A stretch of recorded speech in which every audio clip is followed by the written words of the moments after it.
Cool. Welcome to the show. I would love if you could introduce yourself and just give a little bit of background into you and how you ended up here, how you ended up as an artist, kind of take us through your journey. Okay. I'm Hannah Lane, and I am a mixed media artist based in Nashville, Tennessee. I've been in Nashville about 11 years, but my art journey is a lot longer than that. I'm probably going on almost 20 years for working as a professional artist.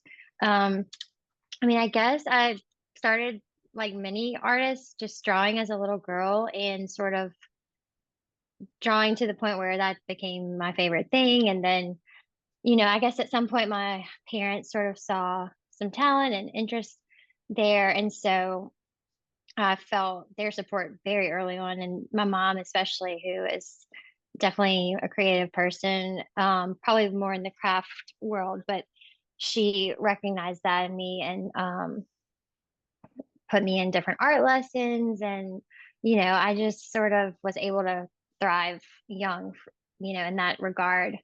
Um, And then I had a really great middle school art teacher who was just so nurturing and kind and sort of pushing me along. And then it wasn't until I got to high school that I really was like, okay, this is like all I want to do. And my high school art teacher um, put me in different programs and, also encouraged me.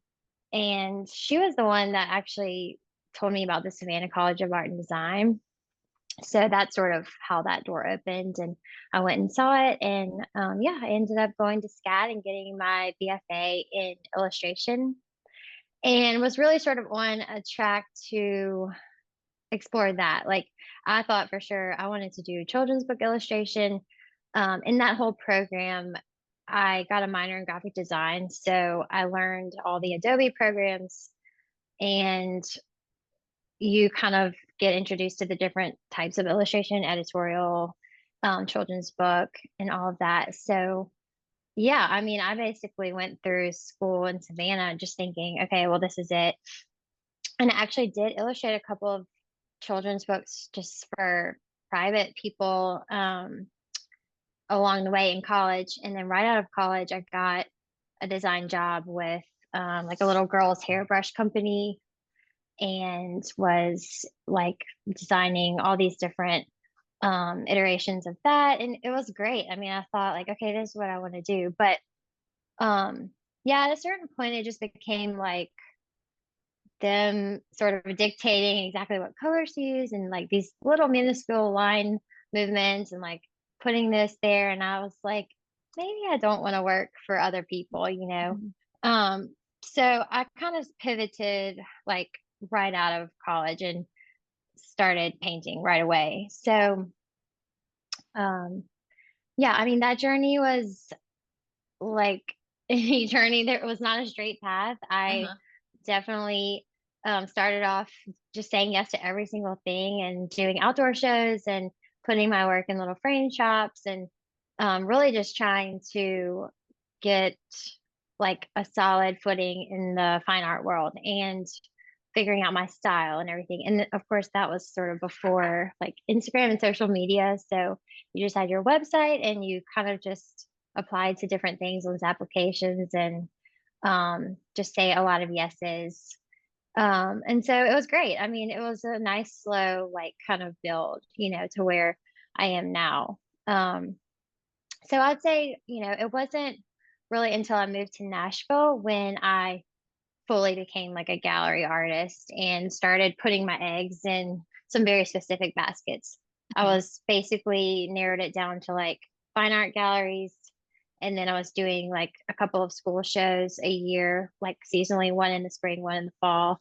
And then also selling work on my own, like on my website, on Instagram, and everything. So those three main things kind of felt like a good balance for me. And then, I became a mother, and so like your time is way more limited.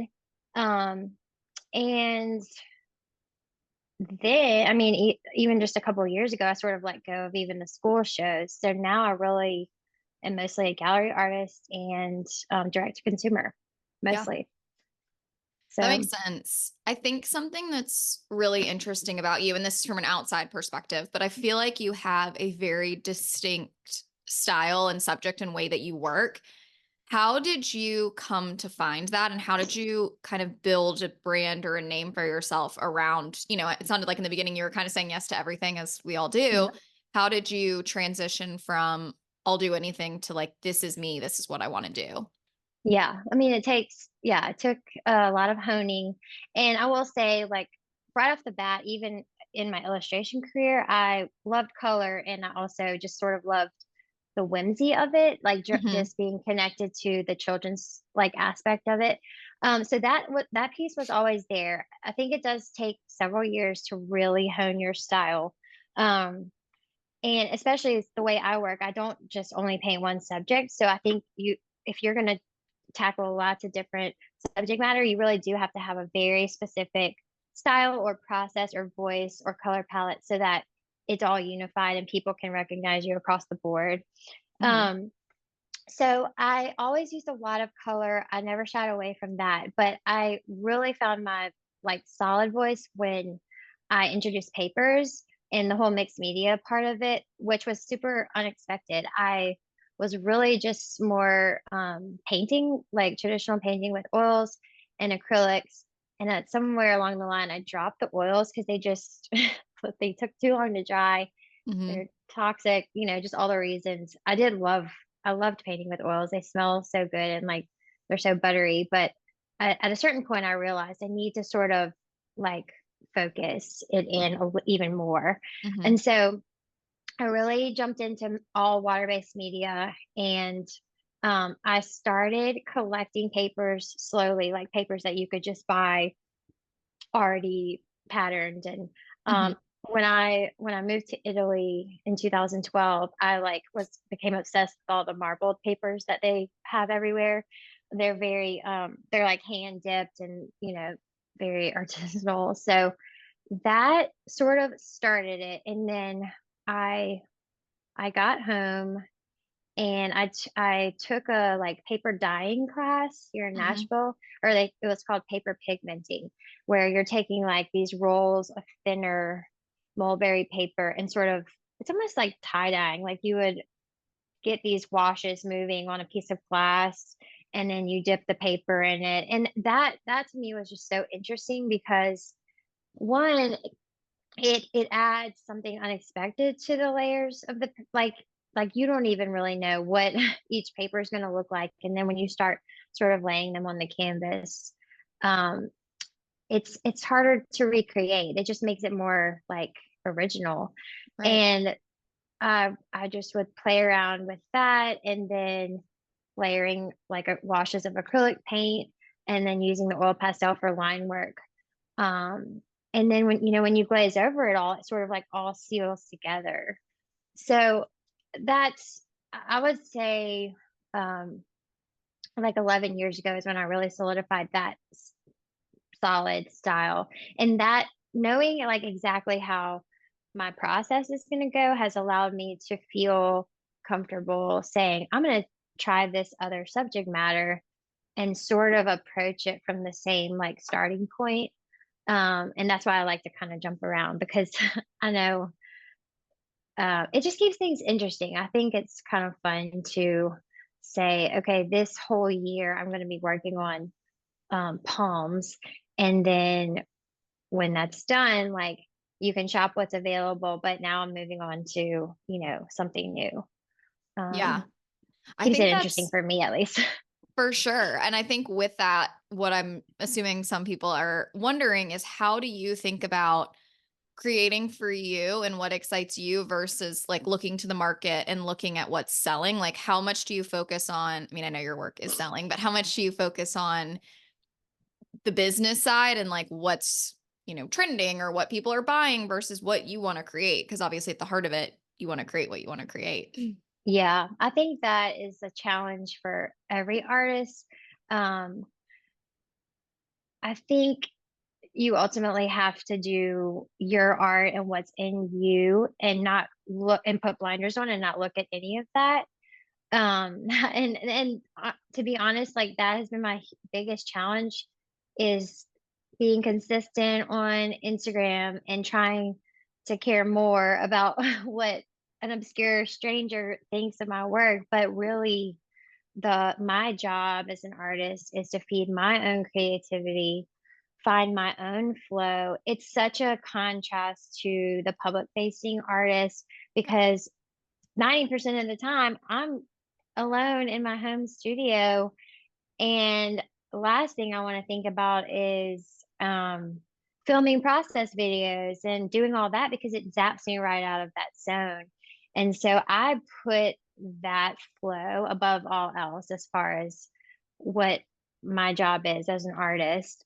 It's not that I don't care what other people want. It's just that the people that are meant to buy your work will find you when you show up as yourself, and do the work that you're made to do. So that is sort of why I offer a lot of small pieces throughout the year so that if people do want to just grab something like a crowd or a piece that is, I do those in batches. I try to Mhm. balance all of that. But when I'm really truly working through like a collection, I have to sort of put blinders on and and consequently, I don't have, you know, a mass amount of followers or anything like that. But that's not my goal. My goal is to do the work I'm here to do and then hope that it finds its way into the right places, where it's supposed to be Yeah, I and mean, make an impact. I completely agree. I think you have to focus on yourself and your own creativity first. This might be hard to answer, but how do you work to find that flow state? Like, what does a day in the life look like for you? And how much are you prioritizing just creating versus, obviously all the other stuff that comes with running a business? Well, I have a lot of rituals that are sort of part of my day, but I will say, and this has been also since I was a little girl. I think my first journal was when I was 9, but I think it's very important to journal and write things down. I have a very structured way of doing it, and like half of it is gratitude practice, and then intentions and stuff. But I could go like in my attic and grab a journal from 10 years back. And I think it's important to do that so that you can see where you're going, but you can see where you've been. Um, a lot of people, look out and are comparing themselves to like people they don't even know when it's like, wait, but you haven't acknowledged all the things you accomplished, even in the last year. It's very tricky to even remember what you did um in August of last year unless you sort of document it. So I'm really big on documenting and writing everything down. Also as a way of clearing my head. So I'll do that even before I just jump into painting, just to sort of dump everything out on the page and just move it aside so Hmm. that I can focus when I'm there. Um, Also, I turn my phone on silent when I'm working. I have very small windows with 2 little kids, so it's like when I'm in there, it's like unless one of their schools calls, I'm probably not gonna answer it.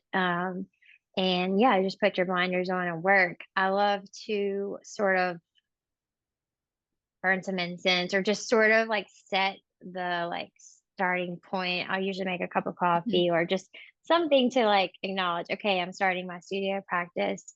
Um, and if I need to sort of warm up to start a piece, I will dye papers or sort of like prep canvases or do something sort of uh, you know, something that exactly how it goes, and Right. then start, drawing or sketching and laying out, like, what's happening that day with, um, the body of work that I'm working on, or if it's a commission, then I usually have all my notes right there, and it's kind of easy to start. Yeah. I think that's a really great practice. And I think that's actually hard to do because I feel like so many artists don't have any form of ritual. They just kind of work when it comes to them. But I do think sometimes you have to kind of make it happen. Like, Yeah. especially, it sounds like in the period of life you're in, and I know a lot of other women that are in this, like when you have small children, or just other responsibilities in general, like you have to work in those little pockets of time. And so you you have to make those work for you. You know, you can't do it when Right. creativity strikes. You kind of have to force creativity to strike. So I think that's a Yeah. really great ritual, or just a really great system to keep your day kind of on track. What I would say is, how have things shifted? So since, having children and having more time to just devote to different things, like how have you shifted your priorities in some ways, but also how are you managing your time with other things that are pulling you in different directions? I over the years I've outsourced certain things. I outsource my inventory photography. I outsource like my frames and any kind of panel building. Um, and social media a little bit. I have a girl that helps me with the reels. I'm terrible at all that stuff, and it doesn't really come natural to me. It's been a push for me to like even show myself on camera more, and yeah, so that kind of stuff. She's just super fast at it. I mean, Lizzie and I always joke too. It's like we would love to have an assistant that can be there all the time and just know what to do. But I'm like a very private person in the way I Mhm. work, and it's been a very hard thing to try to like to train somebody and let somebody in my space all the time. And so what's working right now is just outsourcing like very specific things and just calling on them when it's that time of the month and I need like the inventory shot, and then I turn around and submit it to the galleries and everything. Um, I think it's probably different for every artist, it's Mhm. sort of like what are your pain points, and I'm not going to spend time or even waste time like trying to stretch my own canvases when I can pay for like professional grade canvases to be delivered to my house. So Right. Yeah, yeah. I think figuring out where to save time is so key, and figuring out, I think the way that you're doing it that's so smart is doing the tasks that don't necessarily have to be personalized. It sounds like you're Right. outsourcing things that you don't have to be doing. And so that allows you Right. to not necessarily have to bring someone into your studio, but you're still outsourcing a lot. I kind of want to switch gears a little bit and talk about marketing and like what you've used to grow. So it sounds like you've kind of outsourced some of your social media, but how have you thought about growth? And even you can take this however you want, either in the stages, because you've been an artist for a while now and working for yourself. Like, you can talk about things that have changed, but also what are you doing now and what's really working for you? Well, I would second like almost every artist that says this, but I think your email list is like number one priority because it's the whole like a thousand true fans type thing where those really are the people that want to buy your work. They want to see what you're up to. They want to hear from you. They've taken the time to go onto your website and enter in their email address. And in a day and time where we get a million spam emails, that is a huge honor. I take it very seriously. I think they're very loyal. I always try to really say thank you and make them feel special and let them shop releases first and that kind of stuff. And sometimes even do like a flash discount code or something that's only for them. So I would say that's number one. And Instagram is great too. Like I said, I'm not like the best at it. And, there's certainly people that are way um, more natural and ahead of in that regard. But it is a great way to like meet people and communicate and build sort of a supportive community. Um, I think it is. I mean, it is still a great way that like people find you and connect with you and then go later to join your email list or shop a smalls release or something like that. So those are both important. And then I rely heavily, like in this season where I'm raising two little kids, like I rely heavily on the galleries to earn their, percentage and promote my work and get it into places that I can't necessarily reach. They do a great job. I've had in the last couple of years, I've done a solo show and a couple of group shows, and they get professional photographers to come, and it's just done very well. So those are kind of my three main like areas that I like really put my emphasis on for that kind of stuff. Yeah, I think that's great. I have a couple of questions first, how do you, you said email is important. How do you utilize your email list? Like, how often are you sending things out Oh versus gosh. what does that look like? And it's okay if it's not super streamlined.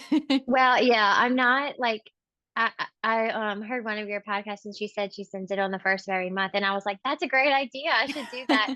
I can't say that I'm like every single month. I'll send to if I'm leading up to a big release, but I do try to send check in at least every month or so, like in Yeah. the summer it might be a little bit longer, like a 2 month gap between. I definitely don't spam people with my emails, but I use Flowdesk and it's super easy with the templates. I sort of have like loaded up my whole brand package into there. And so it makes it really easy, but it still takes, a consolidated effort to sit down and say, okay, I'm working on my email today. I'm going to dedicate 2 hours to this, get it out by this time. Well, sure enough, like the last email I sent out, I almost had it done and edited and everything, but then my little boys got home from school and they were talking to me and I sent it out and it had the wrong date for the release. And thank God one of my collectors like wrote me back and she's like, don't you mean August? And I was like, oh my goodness. Like, so yeah, there's definitely, there's a little bit of error in it, but it's not perfect. I try to show up and if anybody writes me back, I try to, answer them and yeah, just have a conversation. Yeah, I think that's great because I feel like a lot of people that are newer on the email train, they hear how great email is, but then they're kind of like, well, what do I do? Yeah. So I Yeah. think that's helpful to hear. My second part of kind of follow-up question was with galleries, how have you worked to find galleries that are really good fits for you? And like, it sounds like you have really great relationships with the ones you work with. Like, what was that process of finding the right gallery or two? Yeah, it's trial and error. And of course, in the very beginning, it's the chicken and the egg thing. It's like you kind of need to be in a high end established gallery to get into one. Hmm. So you have to start somewhere. But actually, my very first gallery here in Nashville, it was such a great gallery. And I was with them for like 7 years. The only reason I left was because I'm represented by the Nashville Artist Collective, and so it just was Hmm. kind of like me selling my work in Nashville plus those 2, it just seemed like kind of a lot, and, Right. but yeah, they were great, and once I was in there, I feel like it definitely was sort of, an upward trajectory as far as, like, other galleries finding me and me sort of, um, applying to some galleries. I think it works a little bit better if a gallery comes to you just because they are coming to you because they know they can sell your work and you fit a very specific gap in their market. It's worked both ways for me though, to be honest. I've had luck in both directions. And I really do love to stay. Like, if I find one that works and I love the relationship, I'll stay for 10 years. I love to build like a long standing relationship. But yeah, I think at the end of the day, you still have to look at your numbers and you have to sort of say, how much am I managing them? How much, like, am I having to hunt them down for my checks? Like, all that kind of stuff. You really just need to look at it. It's a business too. And so you need to look at like the facts as well. Um, so yeah, I mean, sometimes a gallery is a great experience, but it just has run its course and um, I'll kind of move on. But there are several that I've been with forever and, it's been great. So, Yeah, I think I mean I love galleries, but I also tell people it's not like the end all be all solution. You still have to make sure they're the right fit for you and they're kind of holding up their end of the bargain. Um, yeah. because you can get your stuff in a gallery, but if it's not a good fit, they're not going to I mean, they're not selling your work, then what's the point?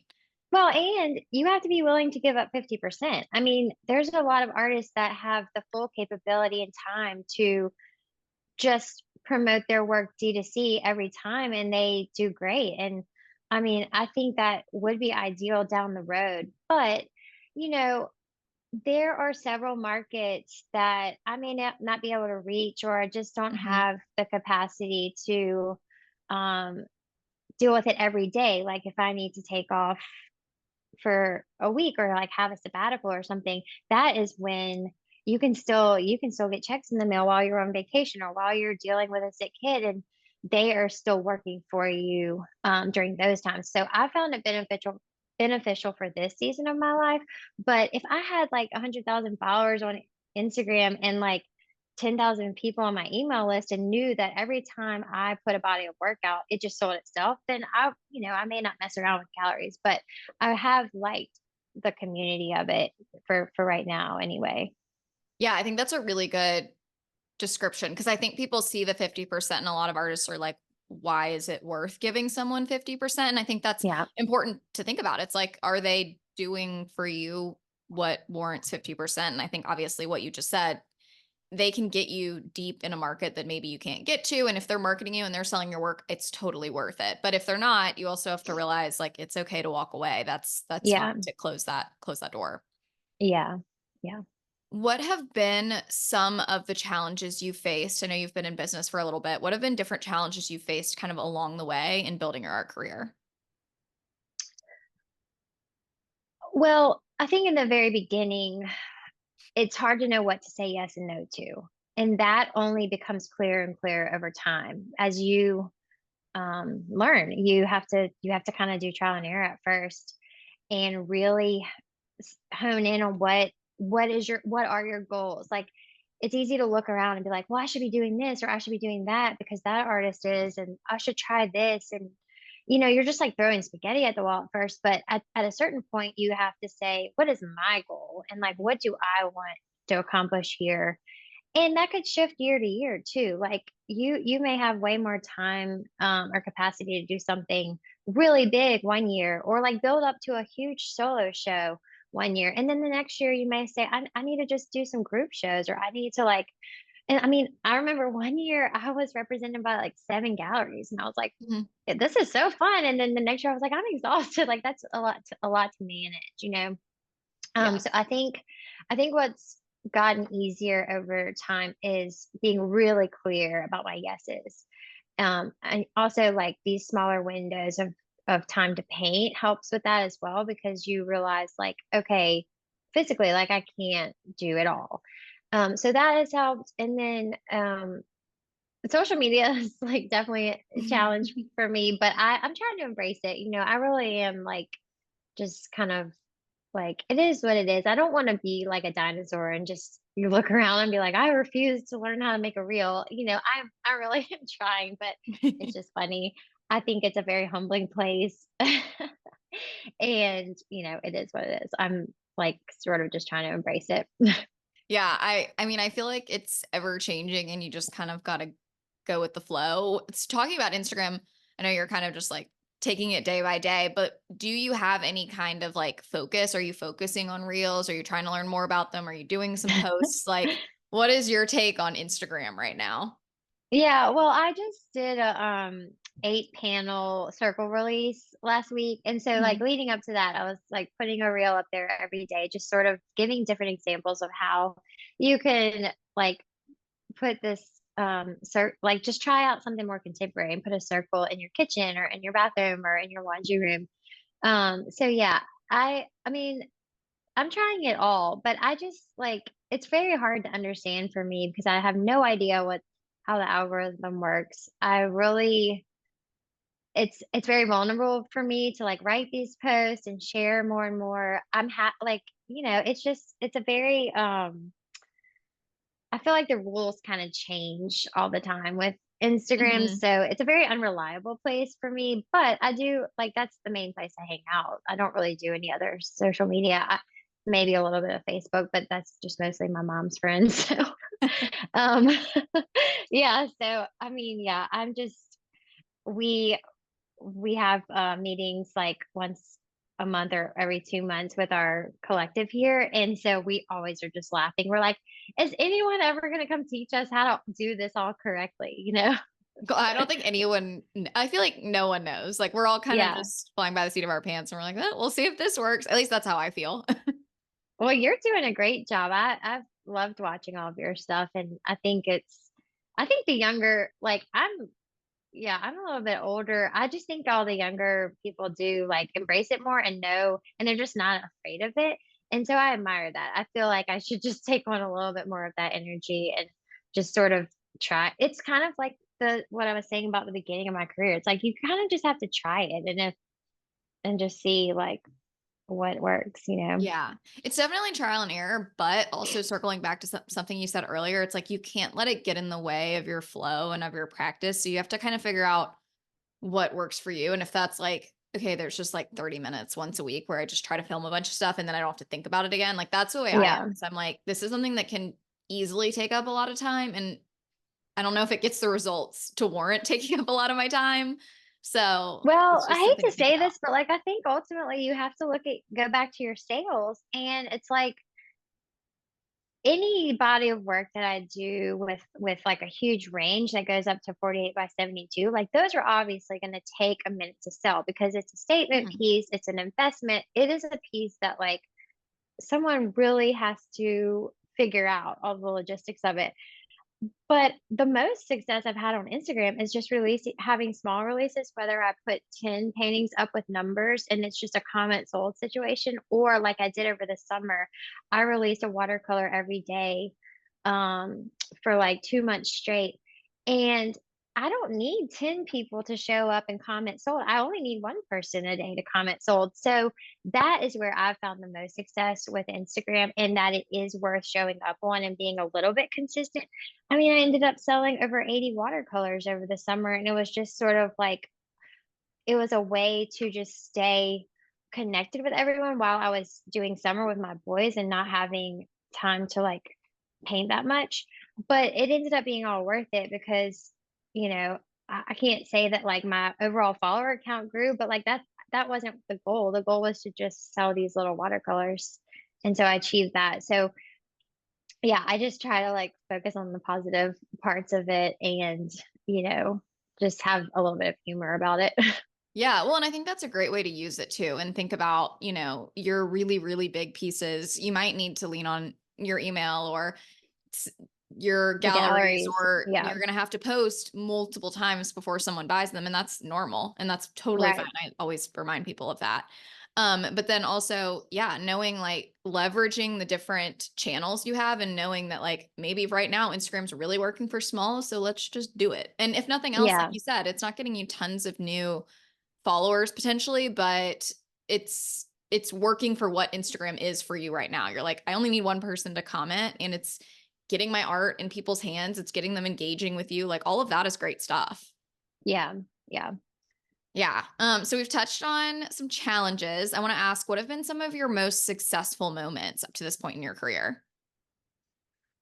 Um, I would definitely say like some of the galleries I've worked with, I'm super proud to be associated with them. And um, just some of the places they've put my work, you know, beyond like residential, just some of the corporate collections.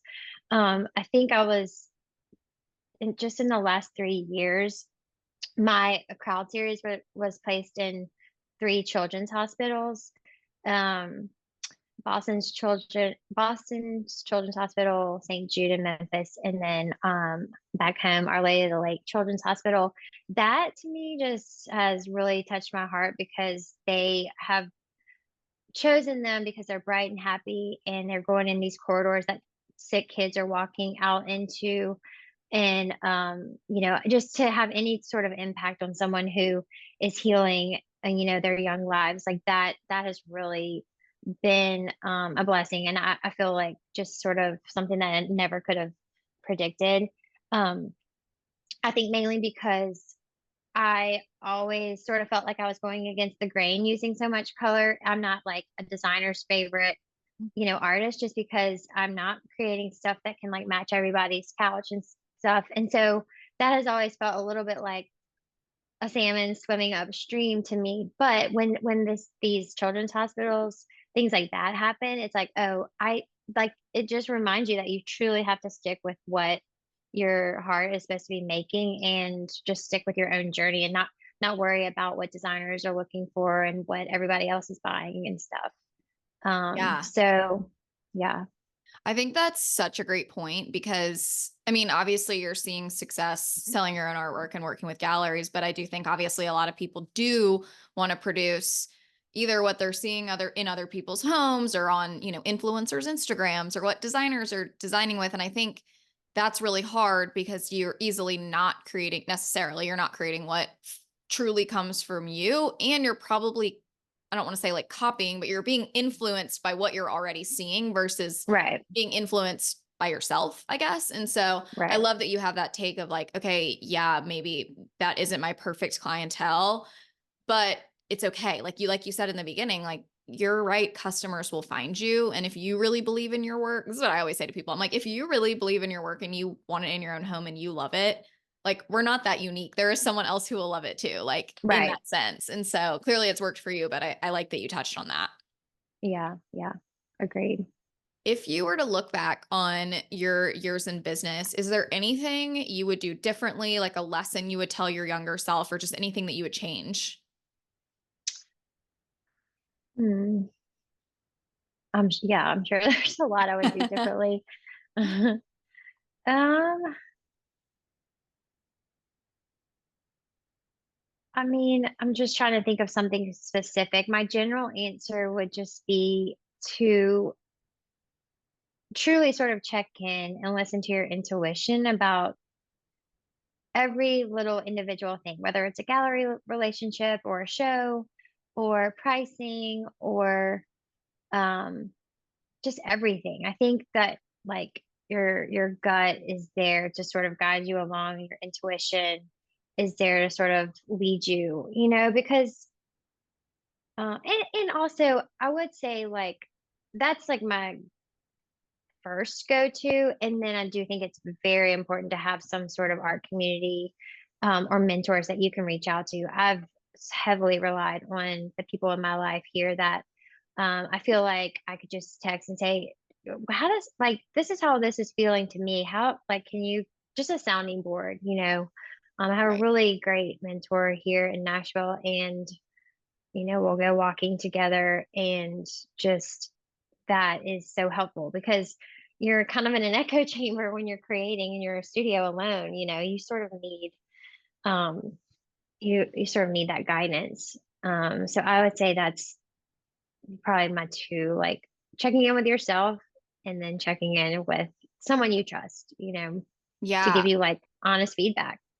How have you cultivated a community? I mean, I know obviously you probably with like the Nashville Artist Collective when you worked with them, like I know they do a pretty good job of it, but just like outside of that, how have you worked to meet mentors or other artists in your local area?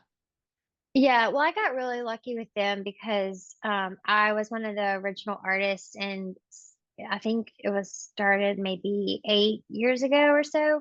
And so there was like a core group of like seven of us that were the first ones, and we just sort of all hit it off and have built this like beautiful relationship over the years. And we'll go to dinner and everything, and just it feels so supportive. Everybody is like has each other's back and stuff, so that was super lucky. But beyond that, there's a greater like Nashville group of artists that we just are all on this big huge text together, and you can ask anything. Where did you get this frame? Who are you using for transport right now?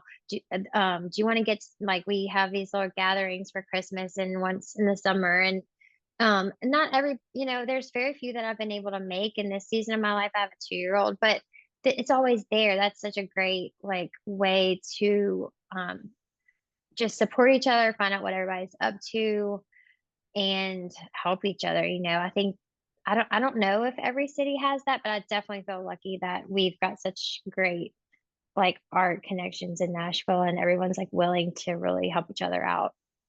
Yeah, I mean that is really really lucky, and I think I'm sure helped all of you so much. Something else you touched on with, looking back, things you maybe would have done differently is kind of trusting yourself and your gut with pricing. Can you touch a little bit on just like how you found what worked, but also how you knew your worth? And like I just feel like pricing is such a dicey and like difficult topic for artists, and they never know like how to know what their work is worth. How have you come to a place where you feel really comfortable with your pricing?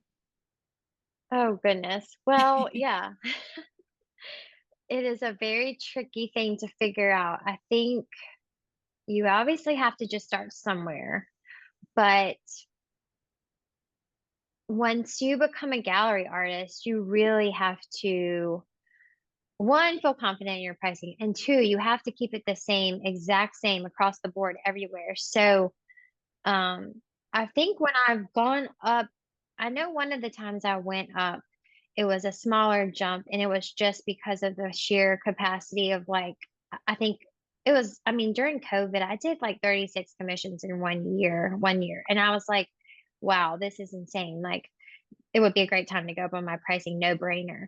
But then another time I've gone up is because a gallery that asked me to be there, they're in a very high end market and they just felt like my prices weren't quite high enough. And you're taking a risk, so if you honor them, you're like, and I emailed my other galleries, like, I'm thinking of going up on my prices. This is when I'm thinking of doing it. How do you, I always want their feedback. They know what their market can handle. Right. Um, so yeah, it's sometimes it's gallery led and sometimes it's like demand led. I think it can work both ways. Um, I think that if you're gonna really go up to those high-end gallery pricing for your bigger pieces, that's when it becomes really important to be offering um small pieces on Instagram, or like I've put this off for a little while. I actually didn't feel really like it was 100% the way I wanted to go several years ago, but now I'm realizing, because my prices are higher for my large pieces, I've really been thinking about opening a print shop because I want to include everyone. I think everyone should be able to own art. I used to really just be like, okay, I want you to say for original art, even if it is a small piece or a paper. Mm-hmm. But I realized, that's even cutting some people out. Like, some people still are not going to pay $300 for an original. They're going to wait until there's like some type of print available. So that is something that I like have been scared to do, but my goal is to try to open a print shop this winter. I just, for me, it has to be like the highest quality because I don't want to put anything out there that is not aligned with the rest of my brand and the rest of my work. And I use like the highest quality canvases and materials. So I want it to translate really well. And I think there's a lot of great examples of that. But yeah, I mean, for now, my prices are going to stay where they're at for a while. But I think you have to move up when, I mean, there's so many factors. Time, like how long have you been working? Mm-hmm. Are you like, where are you represented? What are the other artists that are similar to you priced at, and are you burning yourself out? If you are taking on 36 commissions in a year, then you probably need to go up on your prices. Yeah. Oh my gosh, that's such a good answer. And I love that you kind of give two specific examples. Like if you're doing 36 commissions, yeah, yeah, like demand is there, raise your prices because you will get burnout. But I also like how you touched on like your prices do have to be consistent. So I like that you talk to all of your galleries so that if you do feel like you need to raise them here, you make sure that's not going to like alienate everyone that you already work with and have a good relationship with. So I think that was some really good insights. Kind of looking forward, what do you see next for your business? What's on the horizon for the rest of this year and beyond? Well, right now I'm working on a brand new collection. It's called Magic Ponds, and it is sort of an iteration of these botanical gardens that I painted in 2019. And so I'm taking a look back at those. I'm working in a similar process. I'm adding some different mark making into these, and of course my color palette is a little bit different. But they've already been super fun. I have about 4 or 5 of them like already going, and so I'm gonna do a big release on my website on October 22nd for those. That's sort of my main focus right now. And then, like I said, I'm gonna try to get this print shop rolling. I just have to make sure that my mixed media is going to translate properly and just be like, exactly the way I want it. So, Yeah. part of me is like, oh, I should bring somebody on just to like sort of get it going. But yeah, it's that whole thing about letting people into your sacred space and just like the learning curve of learning a new system and process and all that kind of stuff. Yeah. Well, I'm sure once you get the system and, the printer and whoever you're going to use and all that in place, you could always bring someone in to help with like packaging or shipping or Right. the things that like you don't really need to do. But no, I get that. Like bringing someone in is and letting go is not my strong suit either. I know I listened to one of your podcasts where she was saying she's basically could if it all else fails, she could go get a job at UPS. And I felt the same way because it's like you have no idea when you start out that you're gonna become this expert on like packing and shipping, which is so funny. Yeah, it's hilarious. I'm like, I truly could work at UPS. So if y'all see me there one Yeah. day. I know. I know. Well, this has been great. I love to conclude every podcast with just an overarching lesson or a tip or an app or something that's really benefited you in your career that you could share with the audience. It's pretty open-ended. Okay.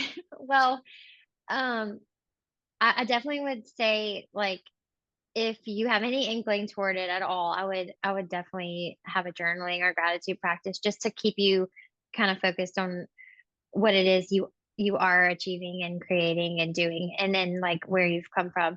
But I'm a huge reader, so I feel like I'm always telling people read this book.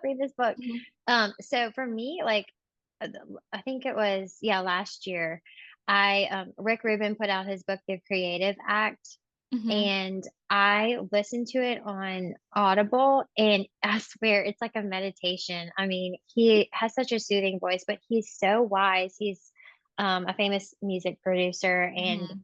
just has this way of like, um, I mean, it's basically a book all about like what he's learned over the years working with a gazillion artists, and the whole concept of like putting blinders on and truly just staying in your own flow and not at least while you're making the work. Like when you have to go out and promote it, that's different. But when you are like making your work and you're in your studio doing you, to really like tap into what is inside of you and not think about what's going to sell or like what colors and are going to, designers going to want and stuff like that. So I would say if you haven't listened to that book, listen to that. And if you're a mother trying to create art, I would read Create Anyway, which is all about it's by Ashley Gadd and it's all about creating in the margins of motherhood. And just super encouraging to know that like having these small windows is okay. You just have to kind of prioritize what you're doing in the windows. And then for anyone who is like organizationally challenged or just needs like systems in place, I love Kendra Adachi. She's written The Lazy Genius, and then she has a Mhm. podcast, The Lazy Genius Podcast. And hers are sort of short format, like just practical tips and tools of how to get yourself in order and like how I'm to, writing that you know, down. yeah, it is so good. I've used it for everything from like our laundry system, like how laundry flows in my house, to like meal prep, like studio practices, all kinds of things to just like sort of because I think it is overwhelming if you're like, "Oh, I only have 2 hours today in the studio. Where am I gonna start?" And so it's all about, like, list making and getting your calendars organized. So that is sort of on the more practical end, but all of those 3 books, like, have super changed my life, and the Creative Act, like, I listened to it 5 times last year, so I think I'll just continue to listen to it because it's one of those, like, just subconscious messaging that can, like, is soothing to listen to while you're painting. Okay, that's good to know. It's so funny. I actually was on a walk, and we have one of those little like community libraries, like in someone's front yard, like take Yeah. a book, add a book, and that was in there. And I almost grabbed it the other day, but I was like, I don't have a Oh book my to put gosh. in, and so I was like, I feel kind of guilty taking it to like not have another one, and so I might go back and grab it. But it sounds like the audiobook is good too. I'm always weary. I love audiobooks, but like if they don't have a good voice, I never No, finish yeah, them. So it it's sounds like he him has a reading soothing it, voice. so he's got a very soothing voice. I have both. I have the physical book and the audiobook. I would go back and see if it's there because that's such a gem. I mean, I don't know how many people I've told about it. Whenever I find something like that, I can't stop talking about it, and people are probably so annoyed. No, that's great. I'm such a book person too, and I always like hammer my books like that home with people. And I'm like, if you're not a reader, I'm really sorry because I talk Yeah, about it all the I time. know. If you're not a reader, we're probably not gonna be friends. But this has been so great. Can you share with the audience how they can learn more about you, follow you, all of your different like social media website, all that stuff? My website is just hannahlane.com. And then my Instagram is Hannah Lane Paintings and same for Facebook. Yeah. And that's Okay. where I mostly am. Awesome. Well, I will share all of that, but thank you so much for taking the time to do this today. Yes, this was so much fun. I so appreciate the community that you've built. And I feel like knowledge is power. So it's just amazing that you have this platform to let other artists share with each other. It feels like an extension of sort of my like Nashville artist community. So I love listening to all your podcasts. I love that. And I feel like I've had a couple of your Nashville artists on here, so it's fun. Hmm. It's fun Yeah. connecting and connecting those dots. So I really appreciate you coming on.